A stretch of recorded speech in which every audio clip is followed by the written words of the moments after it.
नमस्ते। कभी सोचा है बाइबल जहां खत्म होती है उसके ठीक बाद क्या हुआ? आज हम इतिहास के उसी रहस्यमयी दौर में झांकने वाले हैं, प्रेरितों के जाने के बाद की उस खोई हुई पीढ़ी की कहानी में। ये सवाल सच में बहुत बड़ा है ना? कि प्रेरितों के बाद जो सबसे पहले ईसाई थे, वो आखिर मानते क्या थे? उनका विश्वास कैसा था? ये एक पहेली जैसा लगता है, जिसका जवाब उन्हीं के लिखे कुछ लेखों में छुपा है, जो गॉस्पेल्स जितने ही पुराने हैं। तो चलिए इसी रहस्य से पर्दा उठाते हैं। तो हम बात कर रहे हैं पहली सदी के बिल्कुल आखिर की और दूसरी सदी की शुरुआत की। ये एक ऐसा दौर था जब ईसाई धर्म अभी बन ही रहा था, सब कुछ अपनी शक्ल ले रहा था। बहुत ही जरूरी समय था ये। अच्छा, एक मजेदार बात, ये जो शब्द है ना, प्रेरितिक पिता या अपोस्टोलिक फादर्स, ये कोई पुराना नाम नहीं है जो वो खुद इस्तेमाल करते थे। नहीं, असल में ये तो एक मॉडर्न लेबल है, जिसे बाद के इतिहासकारों ने इन शुरुआती लीडर्स को समझने के लिए बनाया। ये वो लोग थे जो प्रेरितों और बाद के चर्च के बीच एक पुल का काम करते थे। तो आखिर थे कौन ये लोग? चलिए मिलते हैं इनसे। ये सिर्फ इतिहास के पन्नों में लिखे नाम नहीं हैं। ये असली लोग थे जो बड़े ही अनिश्चित दौर में अपनी अपनी कलीसियाओं को रास्ता दिखा रहे थे। ये टाइमलाइन देखिए, इससे तस्वीर बिल्कुल साफ हो जाती है। एक तरफ हैं प्रेरित, दी अपोस्टल्स, जिनका दौर करीब 100 एडी में खत्म होता है, और दूसरी तरफ है 160 एडी के बाद का चर्च, जो काफी संगठित हो चुका था। और इन दोनों के ठीक बीच में 90 से 160 एडी के दौरान आते हैं ये प्रेरितिक पिता, बिल्कुल एक ब्रिज की तरह जो इन दो दुनियाओं को जोड़ रहे थे। सबसे पहले बात करते हैं क्लेमेंट की। ये रोम में एक बड़े लीडर थे, बिल्कुल वैसे ही जैसे प्रेरित पॉल ने चर्चों को चिट्ठियां लिखकर उनकी मुश्किलें हल की, क्लेमेंट भी वही कर रहे थे। और उनका लिखा ये खत कमाल का है। ये हमें उस समय के चर्च के अंदर झांकने का मौका देता है। उनके झगड़े कैसे थे, उनका सिस्टम कैसा था, सब कुछ। अब आते हैं इग्नाटियस पर, और इनकी कहानी तो पूरी फिल्मी है। सोचिए, इन्हें शहीद होने के लिए रोम ले जाया जा रहा है, और रास्ते में ये 7 खत लिखते हैं। मौत के इतने करीब लिखे गए उनके ये शब्द हमें उस दौर के विश्वास की एक जबरदस्त झलक देते हैं। और फिर हैं पॉलीकार्प। इनका तो प्रेरितों से सीधा कनेक्शन था। कहते हैं ये प्रेरित यूहन्ना के शिष्य थे, और उनकी शहादत की कहानी वो तो इतनी मशहूर हुई कि सदियों तक ईसाइयों के लिए हिम्मत का एक बहुत बड़ा सोर्स बनी रही।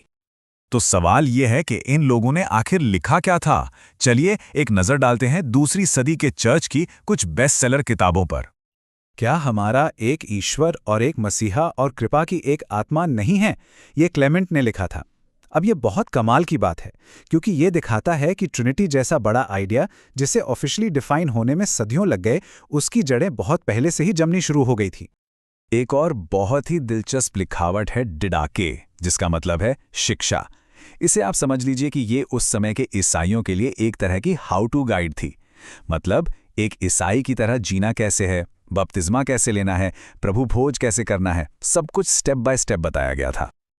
और अब एक ऐसी बात जो शायद हैरान कर दे। उस समय एक किताब बहुत पॉपुलर थी, शेफर्ड ऑफ हर्मास। इसके मुताबिक अगर किसी ने बपतिस्मा लेने के बाद कोई बड़ा पाप कर दिया, तो उसे माफी का सिर्फ एक मौका मिलता था। जी हां, सिर्फ एक। सोचिए जरा, उस समय के लोगों पर कितना ज्यादा प्रेशर होता होगा।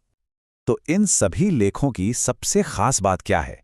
वो ये है कि ये हमें उस शुरुआती दौर के ईसाई धर्म की एक अनफिल्टर्ड तस्वीर दिखाते हैं। मतलब इससे पहले कि बड़ी बड़ी काउंसिल्स हुईं और नियम कानून बने, विश्वास असल में कैसा दिखता था। इग्नेशियस का ये बयान देखिए, कितनी मजबूत भाषा है। इनके बिना किसी भी समूह को चर्च नहीं कहा जा सकता। मतलब साफ है कि एक सिस्टम, एक साफ लीडरशिप जिसमें बिशप सबसे ऊपर हो, ये चीजें बिल्कुल शुरुआत से ही बहुत जरूरी मानी जाने लगी थीं।